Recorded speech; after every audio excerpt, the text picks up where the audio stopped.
quiet. Everyone's so excited. All right. I want to first start by thanking everyone for coming here tonight. Shavua Tov. My name is Tamar Vogel. I'm the chairperson of the Capital Campaign and your master of ceremony for this beautiful evening. For centuries, the mikvah, or ritual bath, has been used for spiritual purification. For reasons of modesty, when a woman goes to mikvah, it is considered a private act. Because of this, women who use mikvah typically don't discuss their experiences, which may be humorous or maybe even inspiring. At the risk of completely exposing myself tonight, for your pleasure, I will briefly share a story of mine. After 8 years of marriage and going to many mikvaot, I once encountered a centipede that kept me company in the shared mikvah. Upon seeing it and returning to the preparation room, it was removed before my complete immersion. I texted my husband as I waited near tears for my moment, and he jokingly proclaimed it a lucky bug. Looking back, I laugh, but this incident made me personally even more determined to improve the mikveh experience in Sharon.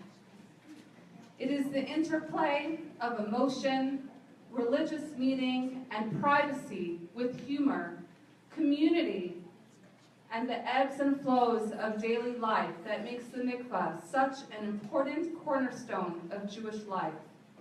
Appreciating the sacred in the everyday and the laughter in the holiness can transform our efforts to look beyond to a higher and more meaningful purpose. The South Shore Mikvah is indeed in great need of repair. We are privileged to live and be a part of a beautiful, diverse, and growing community.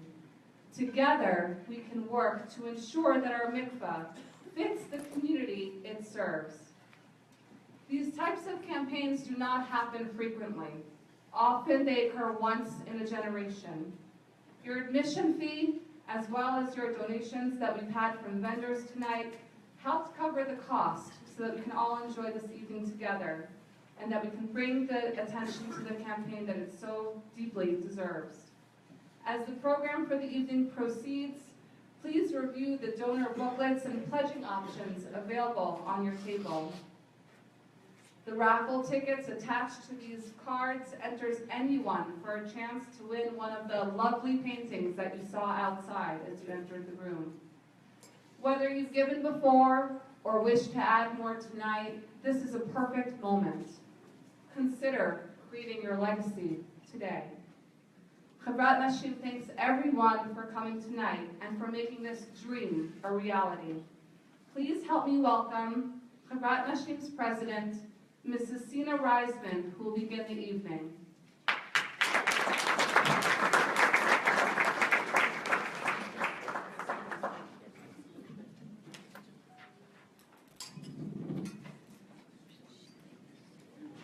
Thank you, Tamar. Everybody hear me? Good evening, everyone. I want to thank you all for coming. In Parshas Lech Lecha, Abraham was told by Hashem, look at the sky and count the stars. See if you can count them. Rabbi Yehuda Meir Shapiro asks, what would be our reaction if someone told us to go out and count the stars? Our reaction would probably be to say, I can't do that. That's an impossible task. I know it is beyond the realm of possibility. Why even bother? But what did Abraham do? He went out and counted the stars. He attempted to do the impossible. And God responded with, this is the way your descendants will be. Ko Yehiyeh Zarecha. This attribute that you are showing here today, when it looks impossible, when it looks beyond the reach of human beings, nevertheless to try, nevertheless to give it one's best, Ko Yehiyeh Zarecha. That is the characteristic of Klal Yisrael. That is what a Jew is going to be like. Even though the task seems Herculean, it seems almost impossible, we still must try. And that is the blessing of thus shall be your descendants. We as Jews were given the bracha of being able to look at something which seems impossible, and try nevertheless, never giving up. 35 years ago, the Sharon Orthodox community, made up of about 30 families, started a discussion of building the Young Israel on the property at 9 Dunbar Street. As the discussion of what would be on the property began, a group of women started to envision a small space for us to have a mikvah on the site. It was a noble thought, a good dream, a go out and count the stars moment, but money was beyond tight, and just building the structure was going to be more than we could afford. 5 women, undaunted by the challenge, set out to get funding across the USA and Canada. Slowly it started to happen. Money came from CJP, then the Lipsky Foundation, then everyone's parents, then the Reichman family in Canada, and so on and so on. While these funds were extremely helpful, the rest of the burden lay on the community. Enthusiasm started to build, and people started moving here because they heard Sharon was building a mikvah. We then understood that if you build it, they will come. And they did. And as they say, the rest is history. I was honored to work alongside great women such as Leah Secunda, Eve Hollander, Arlene Scharf, and Ann Sender. And one would think that that would be enough for one's lifetime. But with the great persuasive ability of Rabbi Sender, I'm now on phase 2, renovating our original work. Our mikveh is tired. In human years, our mikveh is in her 90s. And in order to maintain an Orthodox community in Sharon, we need to bring this mikveh out of the 1980s and into the 21st century. I feel incredibly blessed by HaKadosh Baruch Hu to be standing here again and having the opportunity to introduce to you our new generation of great women, Amuna Homa and Tamar Vogel. Amuna Homa has had the dream of building a new mikveh for many years. And when she came back to Sharon, she was very determined to turn that dream into a reality. She is our Renovations Design Chairperson, and every detail of building has been her preoccupation. Her determination in getting it right is impressive. Don't be fooled by her quiet exterior. She is a powerhouse of ideas and a get-it-done person. She gives the same amount of attention to small detail as she does to the overall design. Tamar Vogel, our capital campaign chairperson, is responsible for everything you have tonight. The good food, the music, the entertainment, the raffle, they are all her ideas. She planned this evening with the same passion and drive and precision that Amuna has in design detail. Tamar is a wellspring of ideas with brilliance and passion in combination. She has taken on the difficult task of making sure the mikveh renovation is funded, and that is what tonight is all about. These are women of vision. These are women who went out and counted the stars, and great things are happening once again. I'd like us to have a round of applause.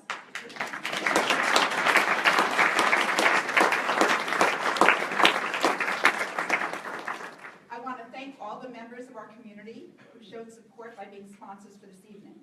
I also wanted to thank the Gala Committee, Tamar Vogel, Josh Vogel, Johanna Booley, Tammy Kesselman, Carrie Anselman, Lisa Schreiber, Gabby Zitzblatt, Everson Tamar Miller, Alicia Martin, and Sandy Spector. We have enormous hakaras tov to the following people who helped make this night a success. Flowers by Ami, Maestro Musicians, Wine by Zadie's Market, Temple Israel, Catering by Andrew, Simcha Gilden of Gilden Designs, Sarah Gail Weinberg, Dr. Jacob Grun, Leah Raub, the Hirschkorn family, Mr. David Winter, Ina Natanel Graphic Design, Rentals Unlimited. Rabbi Gamliel, the son of Rabbi Yehuda Hanassi, said, and all who work for the community, let them work for the sake of heaven. For their merit of their ancestors sustains them, and their righteousness will endure forever. Let's count the stars together and make the mikvah great again. It is now my privilege and honor to introduce to you our posek, Halachic Authority, Rabbi Noah Chesed.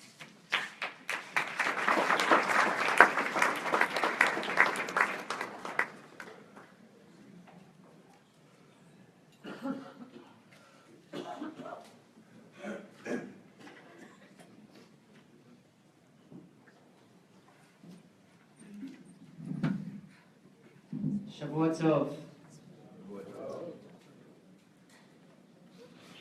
Shus Rabbi Miller, Rabbi Wolosoff, Can you hear me okay? Maybe I'll take this out. Is this better? Okay. I was trying to think of the right joke to start this evening with. I was practicing. I had a few. I was asking Sarah, is this one appropriate? No. What about this one? It's really thoughtful. No. Sarah nixed them all and said, leave it to the comedian. So that's what I'm going to do. I'm going to leave it to the comedian that we have in store for you this evening. It is such a privilege for me to stand here with you right now. Just 4 months after assuming responsibility for the young Israel of Sharon and becoming the posek of the mikvah, I'm truly humbled to be here. This project began long before I arrived, and it's such an honor to be a small part of it. Last February, when the search committee offered me the job, it was a matter of days before I was on the phone with Mrs. Reisman and Mrs. Vogel. They saw this evening months ago. It was in their vision, and they made it happen. From our very first conversation, I was so inspired by their dedication and their commitment. These two women, together with Emuna Homa and the Chevrat Nashim board, are the Nashim Tzadkaniot of our community. I'm incredibly honored by your trust in me, and I'm incredibly grateful for your commitment to making this project come to fruition. I want to share two things with you this evening. The first is I want to share Dvar Torah on the word mikvah itself. And the second is I want to share why my wife and I are contributing significantly to this effort. The first use of the word mikvah is in the 9th pasuk of the Torah. The third day of creation, Hashem says, Yikavu hamayim. Let the waters under the heaven be gathered together in one place. Vayikra Elokim liyabasha aretz, ulmikveh hamayim kara yamim. Vayar Elokim ki tov. Hashem said that Hashem called the dry ground land and gathered waters, ulumikveh hamayim, and he called those seas. And Hashem saw that it was good. Here, the word mikvah, in its first usage in the Torah, connotes gathering together. And indeed, this mikvah campaign, as evidenced by the representation in the room right now, has gathered the Sharon Jewish community together. With representation from almost every shul in our community, this project shows the potential that we have to gather our disparate parts and pieces into one entity. Indeed, the mikvah gathers us together. There are two more layers to the word mikvah that I want to try and unearth with you. And I believe that these two layers animate the motto of this renovation project, which, as you're familiar with, is to reconnect, refresh, and rebuild. This goal of reconnecting and refreshing, I believe, are embedded in the word mikvah. Let me explain. The word mikvah has two other Hebrew roots in it, kav and kaved, meaning connection and hope. The word kav, kuf vav, literally means a line, but it is used in its verb form to mean to connect back to connect to the source of something. The experiences that cause the need for immersion in a mikvah are those that rub up against death. These bodily experiences for men and for women are detached somehow from life.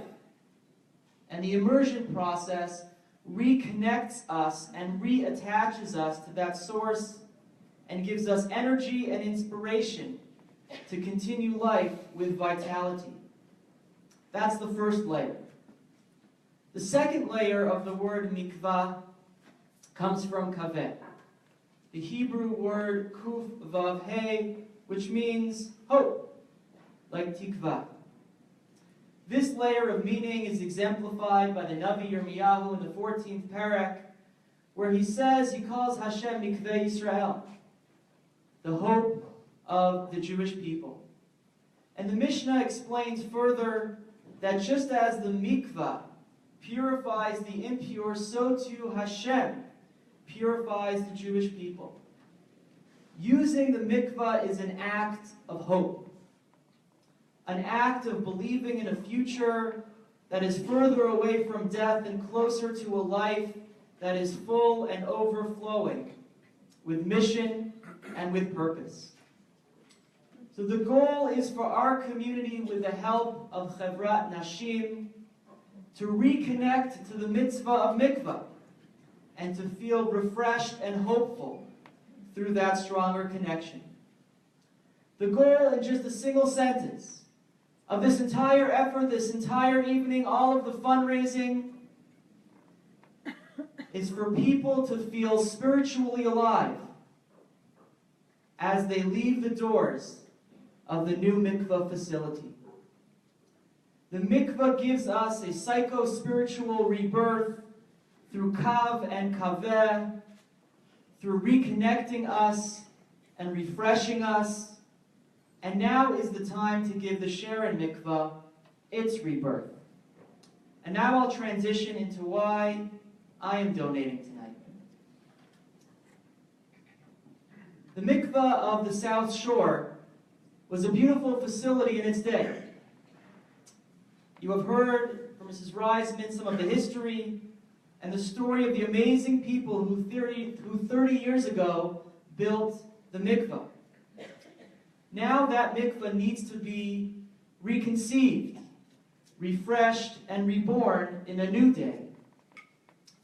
This rebirth represents the vitality of our community and its values. And I believe wholeheartedly in that growth, in the bringing of that potential into a manifest reality. And I believe that in order to propel that growth, we need to rejuvenate the mikvah, which is the ultimate source of growth. Because the mikvah is the engine of Kedusha, the engine of sanctity in our marriage and in our homes. So instead of taking a Band-Aid approach to fixing the problems in our mikvah, we're taking the opportunity to do it right, so that we can be proud of this beautiful space that both men and women will be able to look forward to using, whether it's for a weeknight immersion, for a dunking of a dish in the afternoon, or on the morning before Rosh Hashanah and Yom Kippur for men to use. I have always been inspired by my mother and my wife and women of the previous generation who made such serious sacrifices to keep Tarat HaMishpacha by finding a mikvah somewhere, somehow. With this inspiration, I am reaching a little bit deeper into my pockets to make sure that this experience is more comfortable for people in our community going forward. Because we believe in this dream, Sarah and I will be pledging on our donation card this evening in the amount of $1,000. I hope you will join me when the time comes to fill out and those cards are collected. I hope that you will join me in stretching just a little bit further to make this dream come true. Yehi Ratzon Shenizkeh. May it be Hashem's will that we merit during the month of Kislev, the darkest of the dark times of the year, that we are able to internalize the depths of the word mikvah. That we are able to internalize gathering together as a unified Sharon community, and that in doing so we are able to fortify ourselves with kav and kaveh, with that reconnection, with that vitality and hope, so that we are able to fill ourselves with the beauty, the joy, and the light that mikvah avails us. May it be Hashem's will that we merit to each add our piece to making this project a reality.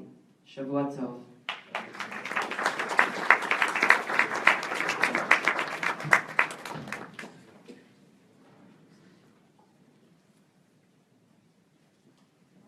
Thank you so much.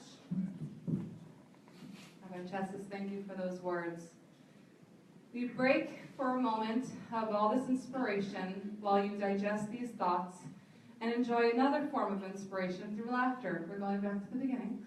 Reuven Russell is an accomplished actor and comedian with an extensive theatrical background, a professor at Stern College for Women, yay Stern, and the University of New Haven, as well as the artistic director of the Stern College Dramatic Society.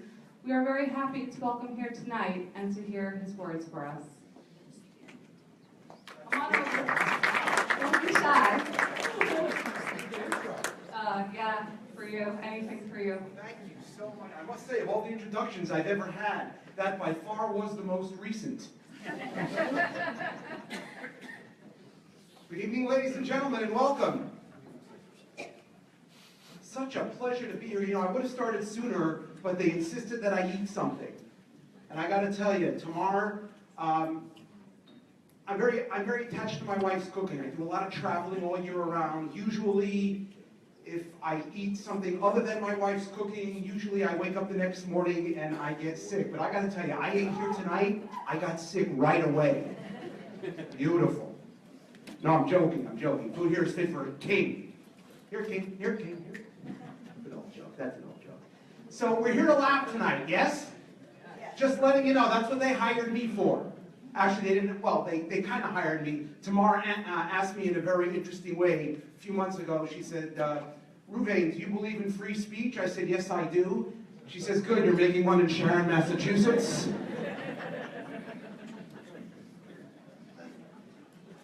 And for Tamar and my friend Didi from New Haven, used to be from New Haven, Didi Komisar, thanks for having me, and I'd come here anytime for you, absolutely. I am from New Haven, Connecticut, that is right. We should start off with a l'chaim. I didn't bring my l'chaim with me. Let's say you could all raise your glasses. It doesn't have to be alcohol. Let's say l'chaim. For those of you who don't know what l'chaim means means life. I have an uncle doing l'chaim in San Quentin right now. San Quentin is a jail. Anyway, l'chaim, all that need should have, all that have should have more l'chaim and success over the top. L'chaim l'chaim.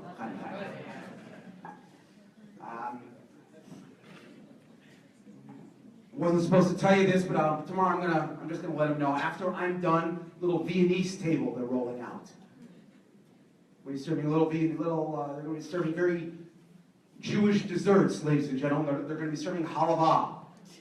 For those of you who don't know what halava is, if you've ever been in Egypt, seen the pyramids, they are held together with halava. So also be serving a very Jewish beverage, tea in a Yortzeit glass. So that would be very nice. Yortzeit is a division of Waterford crystal. The monogram's on the bottom instead of the side. My grandma used to drink tea in a Yortzeit glass. She did it the hard way. She did it while the candle was still lit.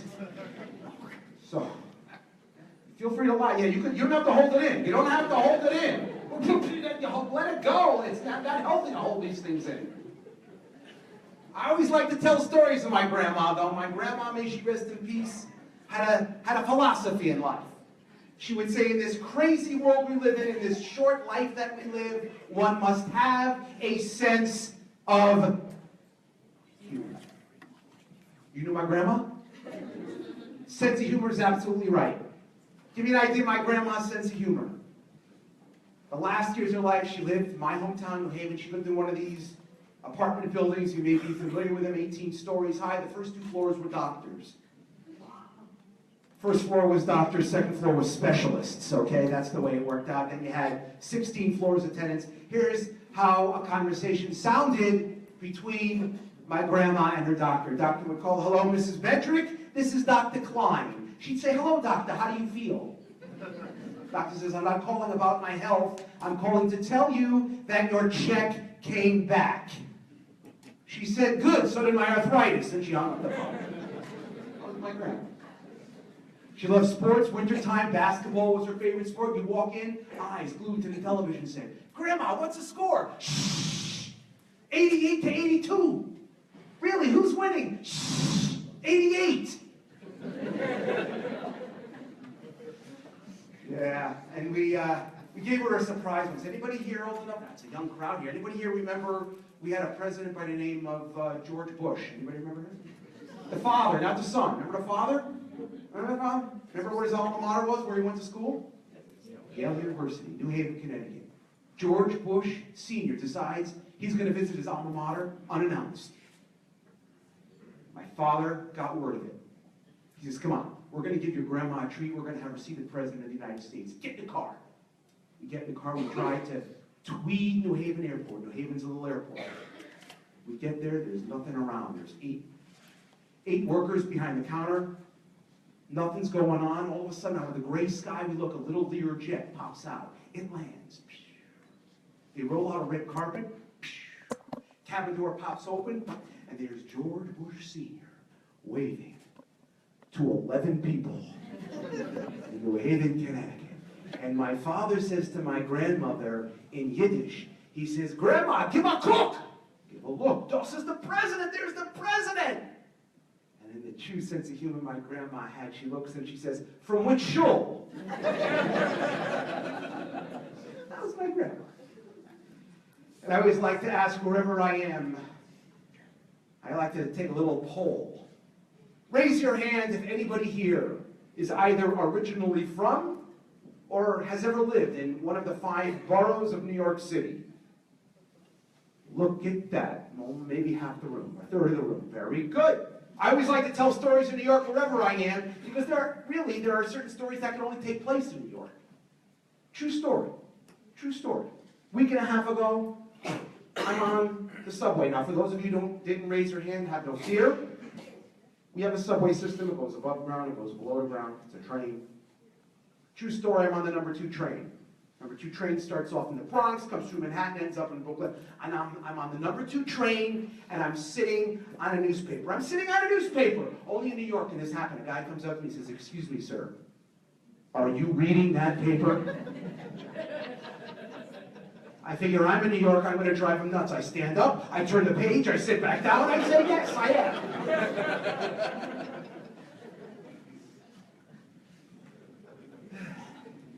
The Lower East Side of New York, once the bustling Jewish heartland, still very Jewish. It's a place down there called Sal's Shoe Repair. It's been there about 40,000 years. It's got a sign in the window, heels done while you wait. Sign's been there 40,000 years. I always like to give him my business. 2 weeks ago, I walk in. Sal, how you doing? I need a pair of heels for my shoes. He says, they'll be ready Thursday. I says, you got a sign in the window, heels done while you wait. He says, you want to wait? Wait!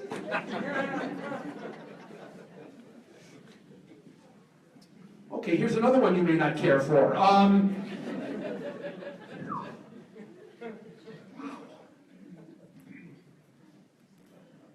What else can I tell you here? I recently played Washington, D.C. And I look around the room. You may be familiar with the hotel that they put me up at. They put me at a place called the Watergate Hotel. Remember what the Watergate's famous for? Oh, great story about the Watergate Hotel. Newlywed couple checks into the Watergate Hotel. Go up to their room, close the door. Wife puts the suitcases down. She starts looking behind the curtains. She's looking behind the furniture. Husband says, what are you doing? She says, the place might still be bugged. Husband says, what are you, crazy? Come on. She lifts up the carpet. Aha! A disc with 4 screws. She unscrews the disc, puts it in her pocket. A few minutes later, there's a knock on the door. asked the manager to tell Mr. Schwartz, tell us, did you get the flowers that we sent up here? Oh, yes, gorgeous, beautiful flowers, thank you. The champagne, did you get the champagne we sent? Oh, yes, fresh, bubbly, kosher champagne, unbelievable, thank you. How do you like your stay here so far at the Watergate Hotel? Best time we've ever had. Why are you asking so many questions? Manager said, because the people below you complained the chandelier fell on their head.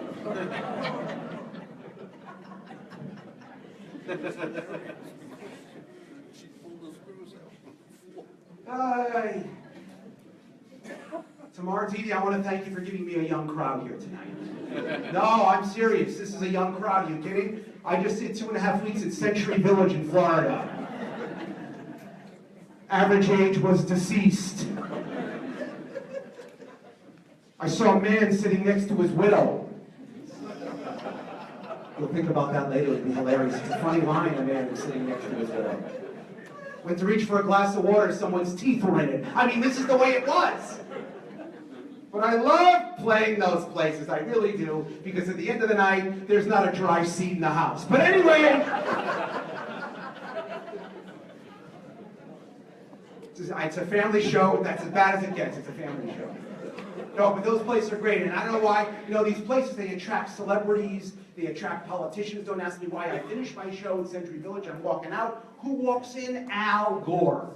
Don't ask me why. He's walking in. He looks and he sees an elderly lady sitting in the lobby. He looks down and he says to her, "Do you know who I am?"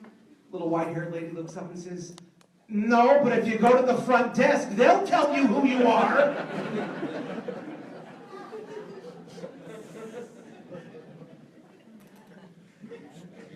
Don't come up to me afterwards. I didn't like the way you were making fun of the old people. First of all, I don't call them old people. I don't even like to call you senior citizens. If you're over 62 and a half, I like to call you elder statesmen. That's the phrase that I use, elder statesman. That's right, because I have an uncle, ladies and gentlemen, 97 years old.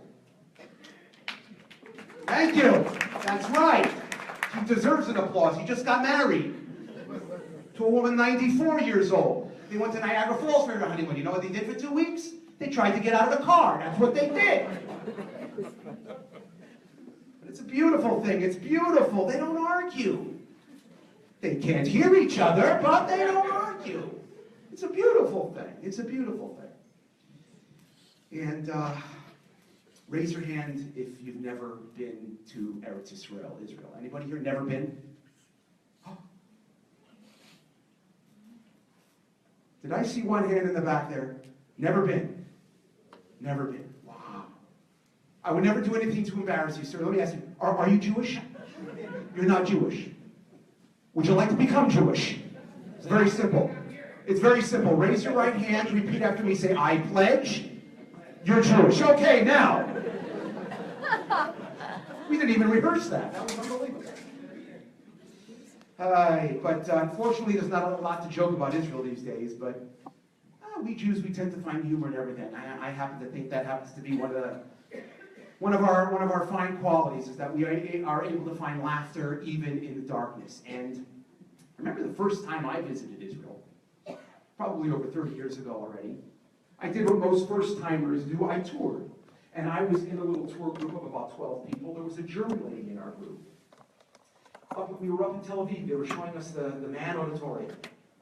And the German lady raises her hand. She says, "You know, I tip my hat to you Jews, to you Israelis, to name your famous concert hall, the Mann Auditorium, in your great city of Tel Aviv, to name that after the famous German writer, Thomas Mann.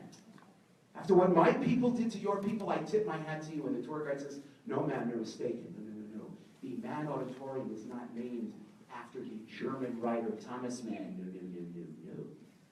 It's named after a man from Philadelphia named Frederick Mann." She said, "Really? What did he write?" Tour guide says, "A check."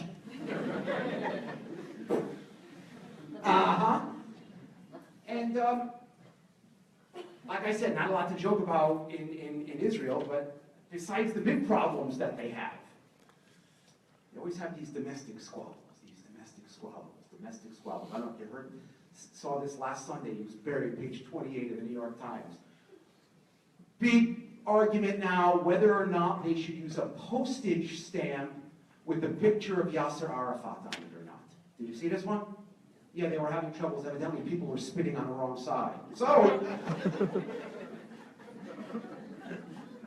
Tamar, I didn't realize you had such Yasser Arafat fans in the audience. I did not know that with this crowd. Wow. Holy smokes. Love the story of the Israeli soldiers in the army for 3 days. He asked his commanding officer for a 3-day pass. He says, what are you joking? You're in the army 3 days? You're asking for a 3-day pass? Absolutely not. He says, okay. Soldier goes out, takes a tank, drives it to the Jordan border, comes back later, driving a Jordan tank. Commander says, that's amazing. How did you do that? He says, very simple. I drove my tank to the border. I saw one of the Jordanians with their tank. I said, you want a 3-day pass? He said, sure, we exchanged tanks. Okay. We got Jordanian fans in the audience too, I see. Okay, what can I tell you? Ladies and gentlemen, I am married now, and when I got married way back in 1992, you may remember before the computer age, there was a thing called personals, the personal sections in the paper, and that's actually that was the route that I went. And what I did was, don't let the yarmulke or the beard fool you. I was not always observant in my Judaism. And it was, as a matter of fact, the first 25 years of my life, I really didn't know what it meant to keep Shabbat or to keep kosher or how to daven. And that's really another story. But back then, as I became a little bit more observant in my Judaism, I decided, how am I going to find a person I want to spend the rest of my life with? And so back then, I shopped at personals, and you would not believe, ladies and gentlemen, I've made a little list of some of my favorite personals. These are real Jewish personals from real Jewish newspapers. And of course, the lists used to be paper, pencil, but now lists are everything right here. So, personal number 1. Single, attractive, successful, self-absorbed woman. 34, seeks to save money by spending yours. Personal number 2, yeshiva bacher, Torah scholar, long beard, payas, seeks same in a woman. I don't know what that means. Israeli woman, 28, works behind falafel counter and pizza shop, looking for Jewish man with sense of hummus. Well, of course. Nice Jewish guy, 38, no skeletons, no baggage, no personality. Are you the girl I met at the Kiddush last week? You excused yourself to get more horseradish for your gefilte fish, but you never returned. How can I contact you again? P.S. I was the one with the cholent stain on my tie. Real personals, ladies and gentlemen. Female graduate student studying Kabbalah, Zohar, exorcism of Dybbuk's, Sikhs mensch, no weirdos, please. Real personals, ladies and gentlemen. Divorced Jewish man seeks partner to attend shul with. Light Shabbos candles, celebrate holidays, build sukkah together, attend brises, bar mitzvahs, religion not important. Single Jewish woman, 29, into discos, mountain climbing, skiing, track and field, has slight limp.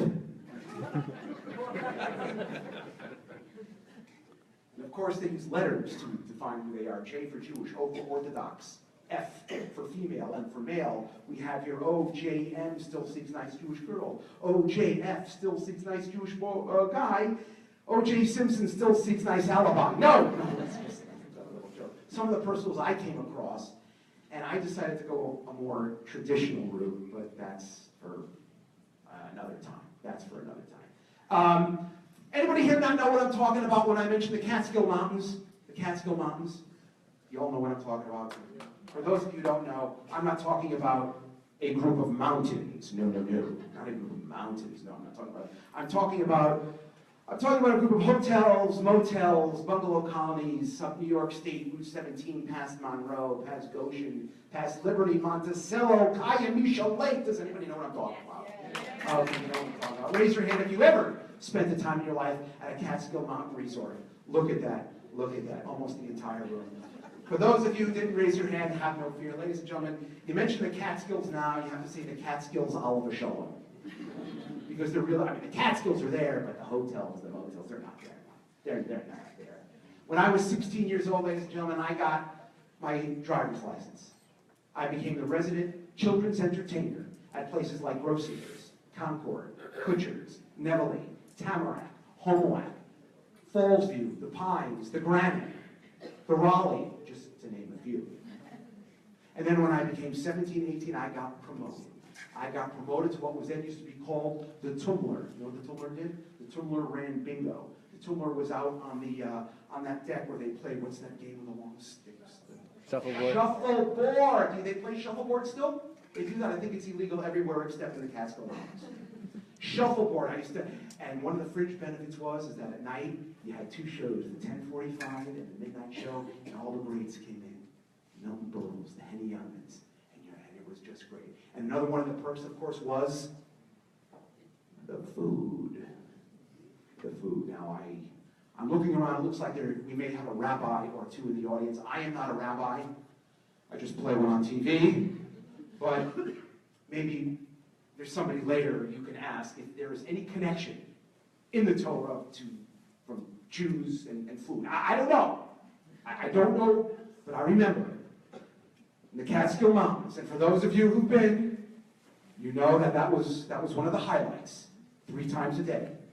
Breakfast, lunch, and dinner. Breakfast and lunch in the Catskills, usually different times. Dinner at every place was usually 6 p.m. And it's interesting, because at 5:45 at all these places, all these resorts, Jews would start pacing back and forth right outside the dining room doors. Pacing, thinking, strategizing. What am I going to do? What am I going to do? And at 5 minutes before 6, they would get into the crouching position, ready to pounce. And if those doors were not open at 6 p.m., they would be saying, no!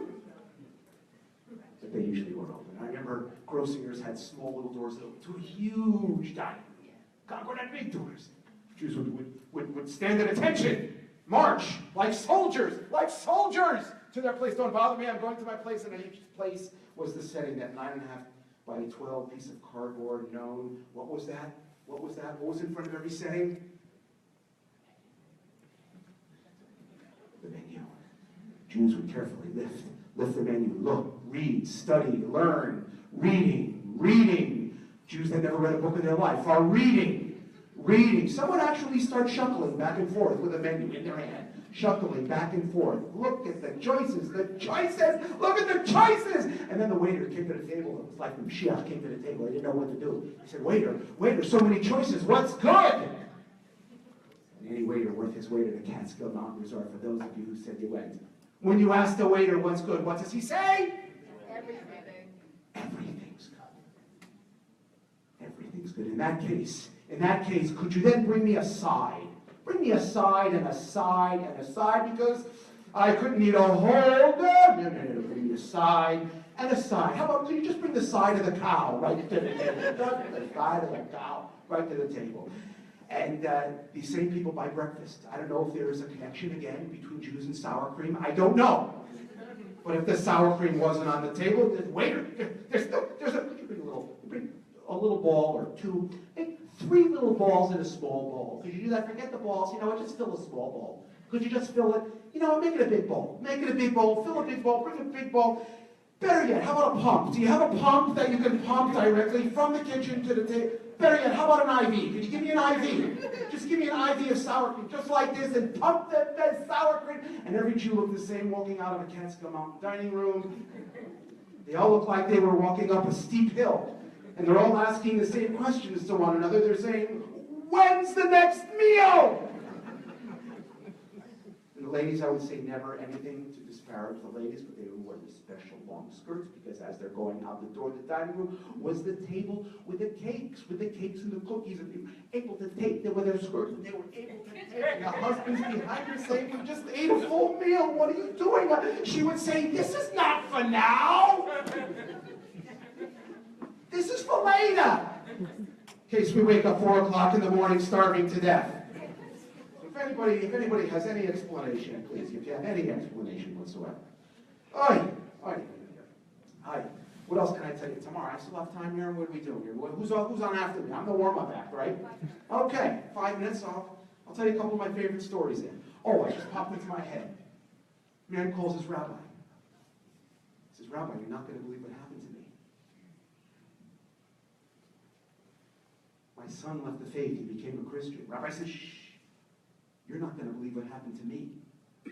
My son also left the faith and became a Christian. And he says, Rabbi, what do we do? He says, we have to pray to God. God will answer us.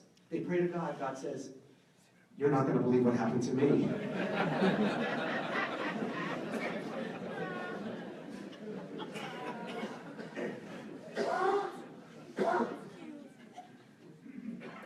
I have 5 children, ladies and gentlemen. My baby just turned 14 years old, and I got to tell you, 14 years ago, he was born in Teaneck, New Jersey, at a place called Holy Name Hospital. Anybody here know Teaneck, New Jersey? Holy Name, a very good hospital.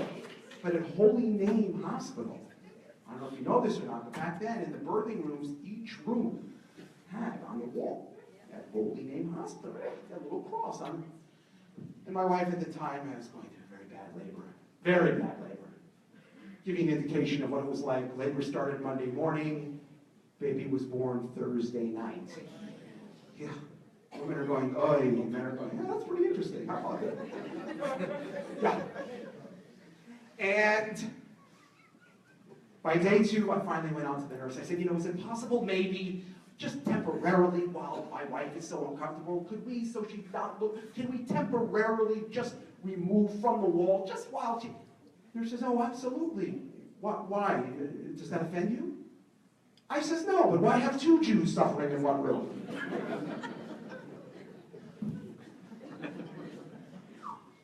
You see, he was Jewish. That's the joke. He was Jewish.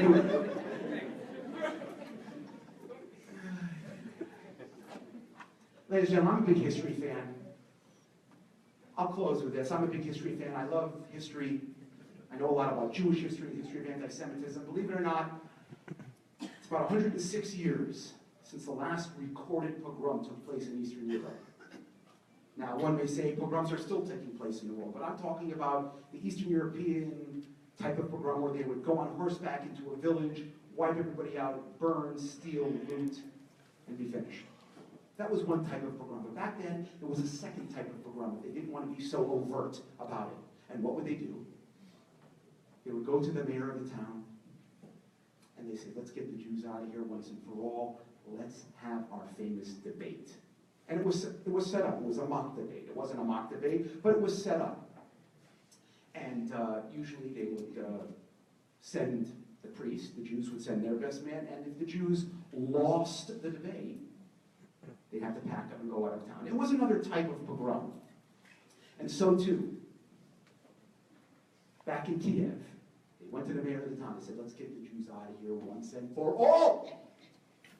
Mayor says, that's great, let's do our debate, but you know what, I'm an old man, let's have a little bit of fun. Let's change the rules a little bit. For this debate, no talking. Gestures only. People never heard of such a thing. The place was packed with people. The priest took his place behind his podium, and the Jew behind his. And the priest began. And the priest went.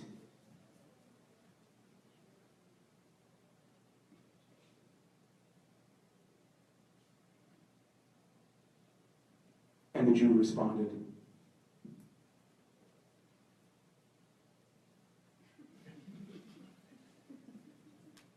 The priest went.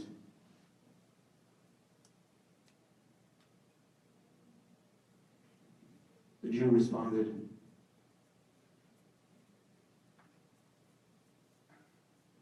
Priest reached inside his pocket, pulled out an apple, showed it to the crowd. Jew reached inside his pocket, pulled out a matzah, showed it to the crowd. Priest throws up his hand and says, I resign, the Jew wins. He's went crazy. All his friends come up to the priest. They say, no. No, they wouldn't have said, no, you were priest, would they? Said, what happened? He said, the Jew was a genius. I told him we believed in one God. He said, yeah, but you also believe in somebody else too. I said, well, you can have 5 fingers on one hand. He said, yes, but those 5 fingers ultimately make one fist. I then reached inside my pocket.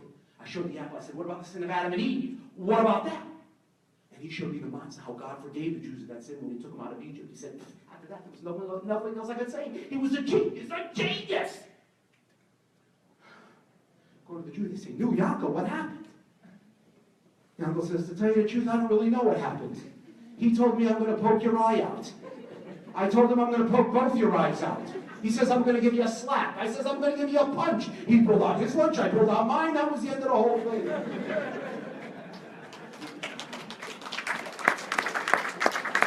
Ladies and gentlemen, my time is up. Can I give a little plug for myself? I'll go a quick little plug. You know Oprah has a new talk show? You know? She has a new talk show now. If you'd like to see me on Oprah's new talk show, write Oprah, call her.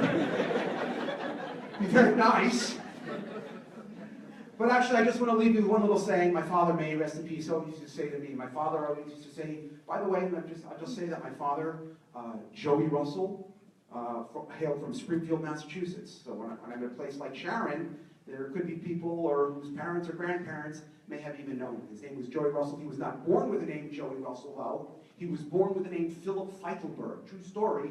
And I'll just say that Philip Feitelberg, with many of the people going into show business in the 30s and 40s, you know, now you have your Jerry Seinfelds and your Paul Reisers, but back then, you know, to have an ethnic sounding last name wasn't the thing to do. It wasn't the most popular idea. So he changed his name from Philip Feitelberg to Joey Russell. And his whole life, up until his 90th birthday, when other people who had the last name Russell would come up to him and say, hey, are we related? He would say, I don't know, what was your name before you changed it?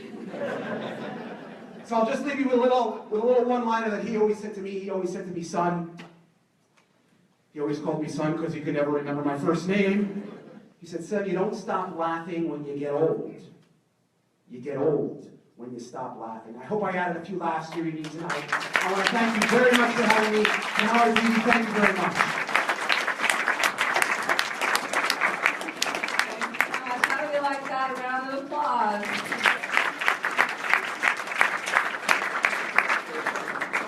We left the room quickly. All right. Please welcome Rabbi Baruch Siviak, Special Director of Projects of Mikveh USA, who graciously agreed to spend Shabbat with us and be here. He has been both resilient, earnest, and a visionary for the South Shore Mikveh. I also want to thank his wife for being here today and seeing how his work comes to life.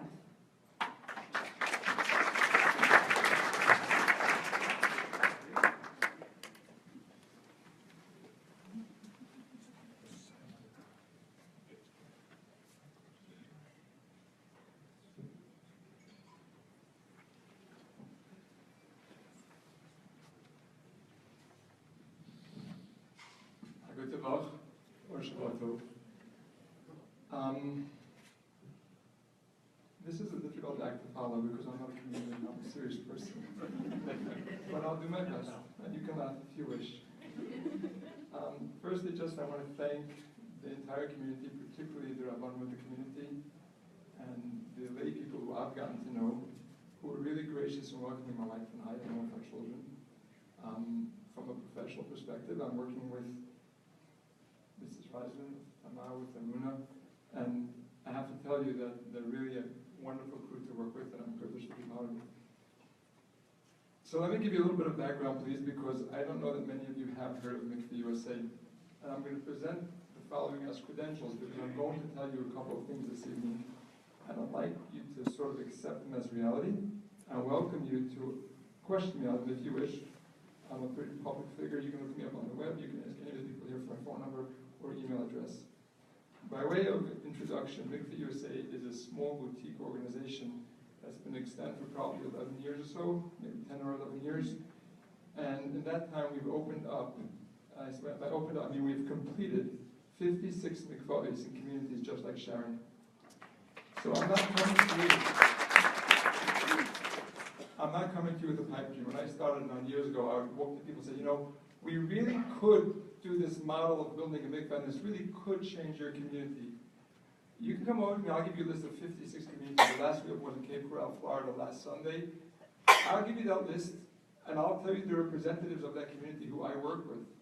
And I'll tell you, why don't you reach out to them and find out a couple of things. Number one, does Mikveh USA back what it says? And I mean that. Number two, did you think it was going to be easy to build your mikveh? Did you think it was going to be possible to build a mikveh? And number three, did you envision the amount of change that you saw, the positive change that you saw before you built a mikveh? Because I'm telling you folks, I was here, my first introduction to Sharon was probably, what, a year and a half ago, when Canton called us and asked for a mikveh. So as part of our application process, I come down in person with the board member, and we check it out. And I davened in Sharon. I thought it was a beautiful community. I met the high school principal. I don't remember who he was, but he greets, not the grade school principal, greets every parent and every child as they come along. And I was so impressed. I said, this is a beautiful community. And then I came to see the mikveh, because we always check out the neighboring mikveh. Is it so important to build a mikveh in Canton when Sharon has a mikveh? And when I saw the mikveh, and forgive me for saying this, because I know that people put a lot of work into this mikveh. When I saw it, I almost cried. I promise you, I almost cried. And I saw it, I walked away, and I told my boss, I guarantee you, that in Sharon, Massachusetts, there are women who are B'nai Yisrael, Hashem's daughters, like any of you or any of us are Hashem's children, who are not keeping the mitzvah of Taharas Mishpacha, which is an absolute imperative. You must keep this mikvah if you want to have that connection to Hashem. I'm not saying if you don't, it's a horrible thing. But you're missing a total enhancement of your relationship with Hashem, with your husband, with your family. It's so critically important to keep this mitzvah. And there are people in Sharon today who are not keeping that mitzvah, who otherwise were there to be a half-decent mikvah in Sharon. And forgive me, I don't mean to insult you. I'm here to encourage you. I'm here to help you build this mikvah. So understand, I'm passionate about this. It's not negative to you. I'm thinking what a wasted opportunity there is over here in this community. And I'm so glad to be here tonight, because tonight is the beginning or another step in the development of the opportunity. And we're going to be thrilled when that opportunity is finally realized. Now, I'm going to, rather than tell you about what a mikveh can do or can't do, that's difficult. Rather than tell you about what happens in Shemayim when a person uses a mikveh, it's difficult. I don't know, I'm not God, I don't live in Shemayim. I'm a regular guy, okay? But what I can tell you is as follows. I'm going to draw a parallel between Sharon, Massachusetts, and Canton, two neighboring communities that have a sizable Jewish community, one being more on the Orthodox spectrum, one being less on the Orthodox spectrum, and you probably know what I mean, to another set of mikvahs that I built some 6 or 7 years ago, okay? If any of you are familiar with New Jersey, there's Cherry Hill. Cherry Hill has a West Cherry Hill and an East Cherry Hill. The West Cherry Hill would be the equivalent of Sharon. Old, Orthodox, strong, inclusive, welcoming community. That's West Cherry Hill. Beautiful community, just like Sharon is. And Sharon is a beautiful community. I'm not just saying so. We were thrilled to be here for Shabbos. East Cherry Hill, they've got, the JCC has at least 3 acres of immaculate lawn, incredible, beautiful, not very Orthodox, not very religious, but it's a beautiful community as well. So we got an application from East Cherry Hill, because West Cherry Hill, the Sharon equivalent, had a mikveh, an old mikveh. We got the application from East Cherry Hill. I went to the community, then I went to the West Cherry Hill mikveh. I wanted to see it. And I looked at it, and I said, this is not terribly appealing. It's not terribly attractive. And we gave East Cherry Hill a grant. Now, I'm going to give you numbers, because I'm somewhat of a numbers person. I'm sure that many of you are business people. Just so you think, this is not about, conjecture. I'm telling you numbers, okay? East Cherry Hill had 9 families keeping Taharas Mishpacha when we built that mikveh. That mikveh has been open for roughly 7 years. I spoke to Rabbi Mendy Mangel. There's a Torah links there. There's a Chabad there. They have 73 monthly users. Okay, folks? I am serious. I'm very serious about this. 73 monthly users. Now, 3 years later, Sharon Goldberg from West Cherry Hill, the old, not pleasant mikveh context, this is part of we need a mikveh as well. I said, I believe you. You do, and we're going to help you with it. And we did help with it. West Cherry Hill had a mikveh, had a strong, viable Orthodox community. They doubled their mikveh use when they opened their new mikveh. They doubled it, folks. It didn't detract not one person from East Cherry Hill. They doubled it because they built a nice mikveh. That means there are people in every community that are coming to shul on Shabbos, that are maintaining a Shabbos table, and they're missing a glorious opportunity by dint of the fact that the mikveh here isn't what it could be.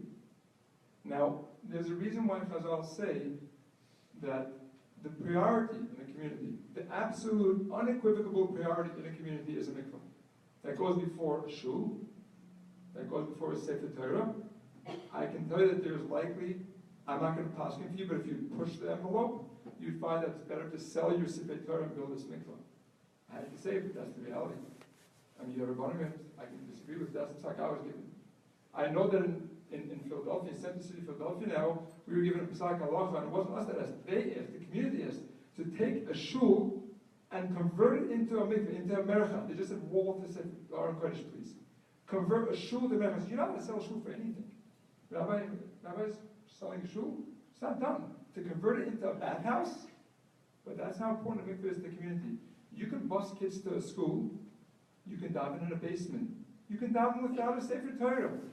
You can't have a community without not just the mikvah. This is my own play on words. Again, you have a rabbinical advice for this. But my gut feeling, without a beautiful, welcoming, attractive mikvah.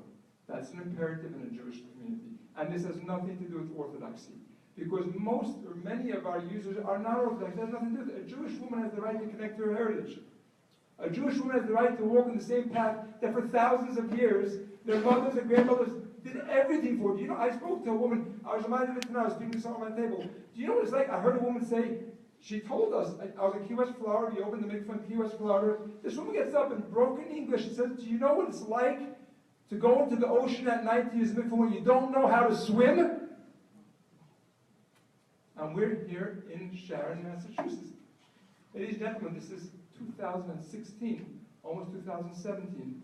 We can build a beautiful mikvah. I've walked down this path 56 times before. And this can be number 57, although we're doing 20 of those right now. But this can be up here. You can be so proud of this community, and you should be, and you will be, as Hashem. Now let me go back a little bit. I told you I was going to tell you about what happens when you build a mikvah. I'm not in touch with Shemayim on a direct connect. But I'm going to go back to my story of West Cherry Hill, okay? I'm going to give you stuff that is old and new. But here we go. West Cherry Hill. I'm going to tell you stuff that Hashem has graced this particular project, this mikveh building project, with such overt hashgacha pratis. I'm telling you stories with names, okay? So this is not made up. This is not that I read this somewhere. This happened to me. I'm telling you stories and names. West Cherry Hill. We built the mikveh, right? They doubled their mikveh use. Okay, now, someone called Aaron Lapel. His mom and dad, his father's now not alive anymore. They live on East 28th Street and Avenue J. They gave the woman, they made a beautiful waiting room where women learn and study with a fireplace. It's gorgeous. They donated that. His mom called me up and says, Aaron was 45 years old, not married. Now, in Flatbush, that's pretty pushing it, okay? She calls me up, she goes, you're the first person I'm calling. My son and his college just left my house. The vote was 2 days after the Chanukah Sabbatis. I get them saying his name, okay, sorry. Moish Lewin, thank you, who said that? Awesome, my boss, thank you. Always cover me back, thank you very much, in every which way. So Moish Lewin, the contractor for this mikveh, okay, he made a word for his child the night of the Chanukah Sabbatis. There's a wedding hall in Williamsburg called the Terrace Abraham. Anybody familiar with it? Everyone's been there? Yeah. It's a nice wedding hall. A man called Yankee Hirsch is in charge of that. He owned that wedding hall. His daughter was having multiple miscarriages, never carried a child, a healthy child. Her husband learned in a code where the guys got together, raised some $40,000. She was a month expecting when they made this commitment. She carried full-term out a beautiful, healthy baby girl. Shari Goldberg. Shari Goldberg is the woman, the equivalent of Mrs. Reisman. Okay, she sat in the community, or Tamar, or Muna. She sat and pushed that project through from the community perspective. Shari Goldberg called me up months and months after the Chanukah Sabbatis. He goes, Baruch, do you remember? I said, no, I never remember anything. My shnuah said nothing. Do you remember that at the Chanukah Sabbatis you told me, Shari, you're going to see loads of nachas from this mikveh? I said, no, I don't, but I say that every time because I always see it. She goes, Baruch, my daughter was married for so many years. She conceived in the mikveh. I want to tell you about her. And now, 2 weeks ago, we do follow up with our mikvahs. We have a team that goes out to confirm, to verify kashrus, etc. They came back and they said, Baruch, call up Shari Goldberg. She has some stories to tell you. And I called Shari Goldberg up, this goes back 3 weeks. She goes, Baruch, we had such a great week here at the mikvah. I said, what happened? She goes, well, Rebbetzin Epstein, who was a wonderful Rebbetzin, 2 years prior, she had given a tour to a bunch of non-observant Jewish women who who wanted to learn about mikvah or Jewish heritage, and she gave it to her, which is something that it's a wonderful concept. So this woman calls up Rabbi Stepson and goes, you know, my daughter's a Gala, I was at your Torah 2 years ago, I want my daughter to use the mikvah.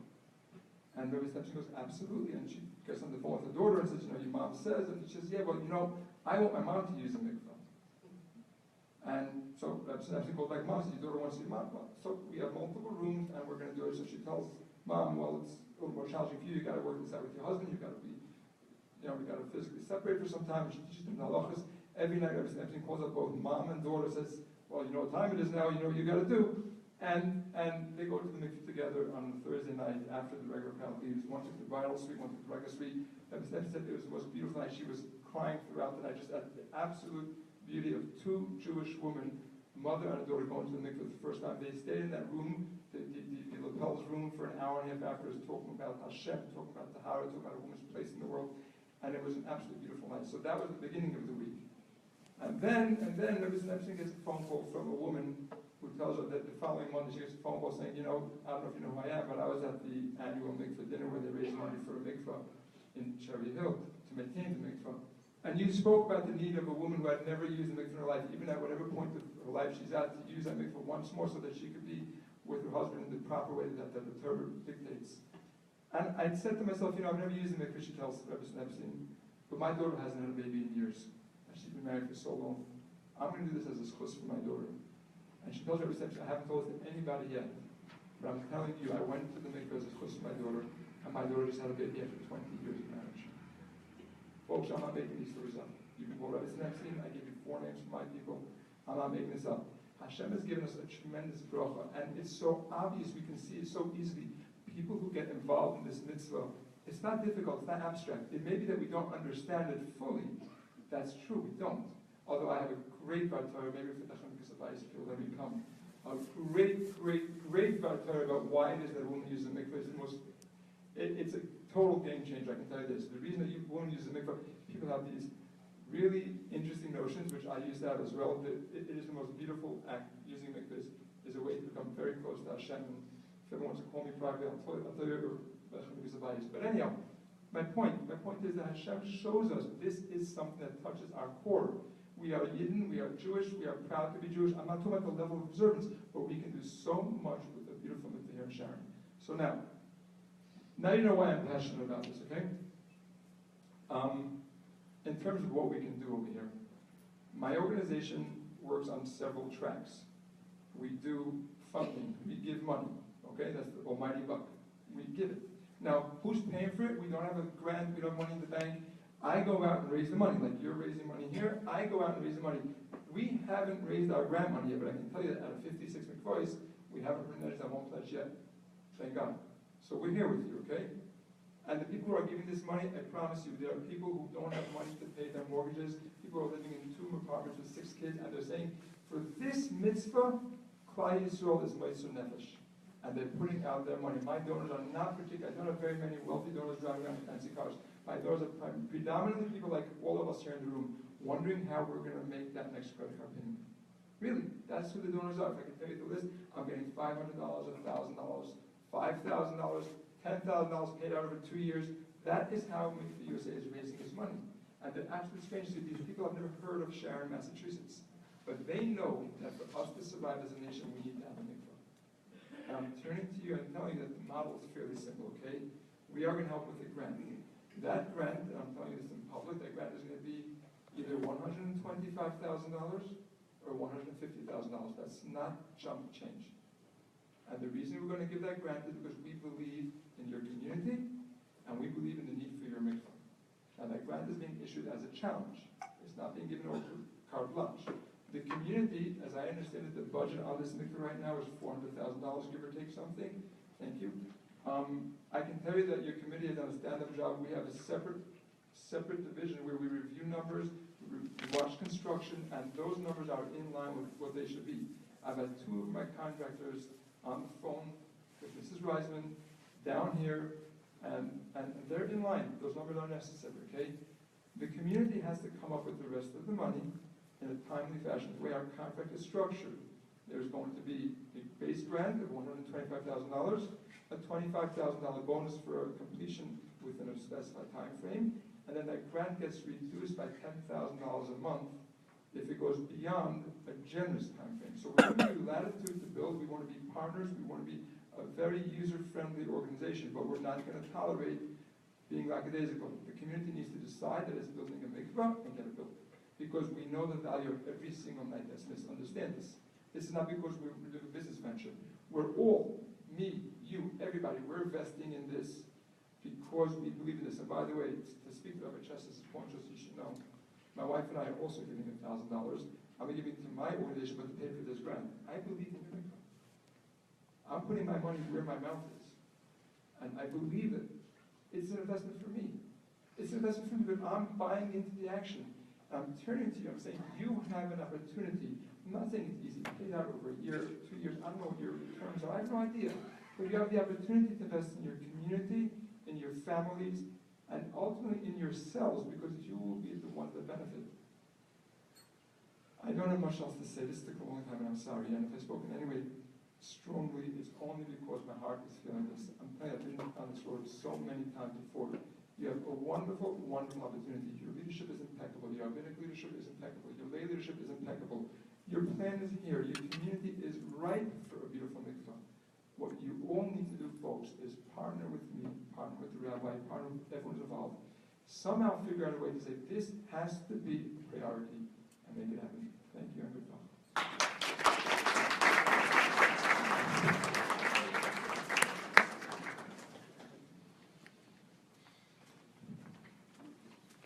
Thank you so much, Rabbi Siviak. We so appreciate your being here tonight and look forward to our partnership with Mikvah USA for sharing our own success story here in Sharon and making you proud of us. We now will have the pleasure to hear a personal perspective from our own Amy Goldman. In addition to being someone who has always been devoted to the mission of our mikvah, Amy is also a shomeret, and she and her husband, Adam, have both generously donated to the campaign as well. Amy also contributes in a volunteer capacity in her free time on the renovations committee for the mikvah. She has seen it all and is an exemplary role model. Please listen to a first-hand account on what this campaign means for the future of our community. Amy?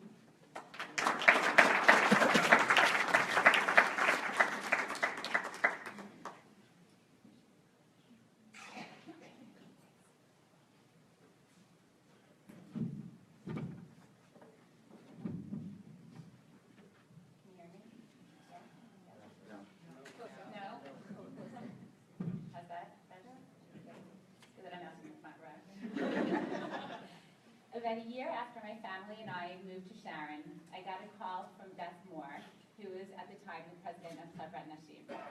Beth asked me if I would consider being a shomeret at the mikvah. Whereas I was sort of flattered to have been asked, I must admit that at first I was somewhat hesitant. I had 3 very little kids at the time, and I just wasn't sure whether I could follow through with such a commitment. And to be honest, I think what made me even more hesitant was that I didn't really see myself as a quintessential mikvah lady. But after giving it some thought, I realized that I just couldn't say no. The reason was that before I got married, I was lucky enough to take Gala classes with an incredibly special woman named Mimi Fierstein. Mimi epitomizes chesed, kindness, and righteousness. Before learning with Mimi, the whole concept of mikvah was entirely daunting and anxiety-provoking, and it felt very awkward to me. Nothing about it felt comfortable. However, Mimi somehow quickly turned that around and almost magically instilled a sense of beauty, dignity, and serenity in the mikvah. Not only did Mimi's guidance allow me to feel more at ease with going to the mikvah, but she actually made me excited about having the opportunity to fulfill this sacred and precious mitzvah. So when Beth approached me about being a shomeret, I knew that if there was some way I could share Mimi's light, spirituality, and love for this mitzvah with other women, there was no way I could decline the opportunity. And that was over 14 years ago.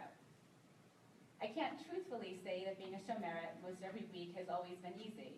Life sometimes gets in the way, with innumerable carpools, dinners that need to be made, wanting to spend time with my husband after work, my kids after school, my needing to help with homework, which, though, to be honest, I'm very happy to skip at some time, running out in the middle of bedtimes, my own work obligations, and on. However, there has been something so compelling about being able to facilitate women's participation in the mitzvah of mikvah that I can't imagine giving it up. There's no doubt that keeping the mitzvah of Tahar HaMishpacha and mikvah are not always easy. There are many layers to this observance which can be challenging. Yet, the mikvah can also serve as the most uplifting, inspiring, and spiritually elevating experience. I want to share a beautiful tefillah that some women recite upon immersing in the mikvah. To me, this short prayer is indicative of the transformative power of the mikvah. Ribono shel olam, b'lev ragish ani mitkayemet mitzvat tefillah l'shem tahara. Hishtazalti liyot ne'amana lemitzvotacha u'mitzapah lishuatcha. V'kashem shemei hamikvah mitzaharim otim b'china v'chaniz, כך אני מתפללת אליך, שתשטוף מעלי כל עבירה ועוון, כל עצב ויגון. Master of the world, with an inspired heart, I approach the fulfillment of the mitzvah of immersion for the sake of purity. I have made an effort to be faithful to your mitzvot, and I look forward to your salvation. Just as the mikvah's waters purify me spiritually, I pray to you to wash away from me all sin and transgression, all sadness and sorrow. Ribono shel olam, asher b'yadcha nefesh kol chai, chonei oti ve'ed ba'ali u'b'nei mishpachati, ve'ed kol krovai ve'ed kol am Yisrael mibrachotecha, l'chayim arukim, bri'ut, osher u'mazal tov, v'nachat mibanim, v'tashra alai u'chacha ha'tahora u'shlinat kadshacha. Master of the world, in whose hands are the souls of all living beings, grant me, my husband, my family, all my relations, and the totality of the Jewish people, your blessings for long life, health, good fortune, and a satisfaction from their children. Yehi ratzon sheyehi beitenu bayit shel shalom, ahava, ve'achva, v'chastecha lo yasher me'imanu netzach. Ve'ehayet hamid ru'ya l'tahara, haru'ya l'moshe amcha ve'Yisrael, amen. May it be your will that our house be a house of peace, love, and closeness. May your grace never depart from us, and may I always be worthy of the purity appropriate to the women of your nation, the house of Israel, amen. This tefillah is one I have always looked forward to reciting, and I've always felt privileged to be able to say it each time I go to the mikvah. To me, it demonstrates the importance and the potential of the mikvah. It conveys what a powerful experience the mikvah can be. The pure waters have the capacity to transform us, to bring us from one state of being to another higher level. To be able to spiritually revive ourselves is an awesome gift. I'm sure all of us here are beyond grateful to the pioneers of the Sharon Jewish community who over 33 years ago were dedicated and most generous in building a mikvah, both for themselves as well as for the future community that would eventually grow and flourish here in Sharon. As fortunate as we are to have a well-established and functioning mikvah, it is clearly time for our mikvah to grow and flourish, commensurate with the way our community has developed over the last 3 decades. The current state of the mikvah is not conducive to promoting the continued or future growth of our community. Building a space that is worthy of this ancient and sacred mitzvah is fundamental to ensuring the continued use of the mikvah. Our Sharon community is certainly worthy of housing such a dignified mikvah, and doing so will ensure the continued growth of the South Shore Jewish community. The patrons of Chevrat Nashim should have the opportunity to perform this precious and profound mitzvah, a mitzvah which links us to countless generations before us, and a beautifully appointed space, a space which exudes a sense of serenity, dignity, comfort, spirituality, and purity. Our mikvah, as it currently stands, offers the opportunity to perform the mitzvah, which of course is most important. Yet, it belies the opportunity to perform the mitzvah with the nobility that it truly deserves. It is incumbent upon all of us to support and to contribute to this incredibly worthy project. With our collective generosity, may we all merit the opportunity to be transformed by the waters of the mikvah. May we all pass through the mikvah's gateway to purity. May we all, both individually and as a community, transition to a higher spiritually elevated state. And may we all be enveloped with countless blessings for dedicating ourselves to this most important endeavor. Shavu Tov.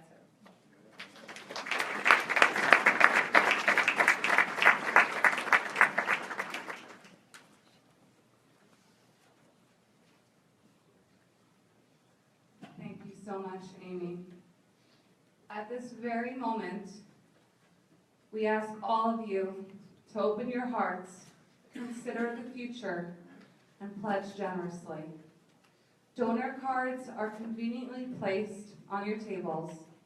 Please take a few minutes to fill them out, and two ladies, the lovely Gabby and Sandy, will be walking around to collect them shortly.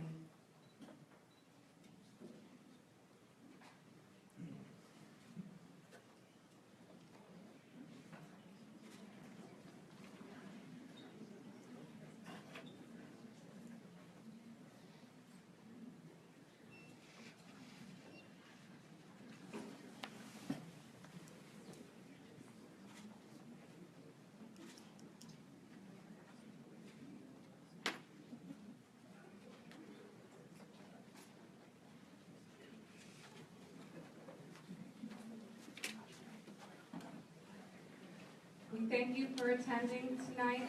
Thank you. For those who have given before, and for those who are giving again, and for those who are thinking of giving again, for your unwavering support, being here tonight, for sharing in laughter, and listening to inspiration. Please enjoy your dessert and stay posted as the raffle winners will be announced in about 10 minutes, and good luck.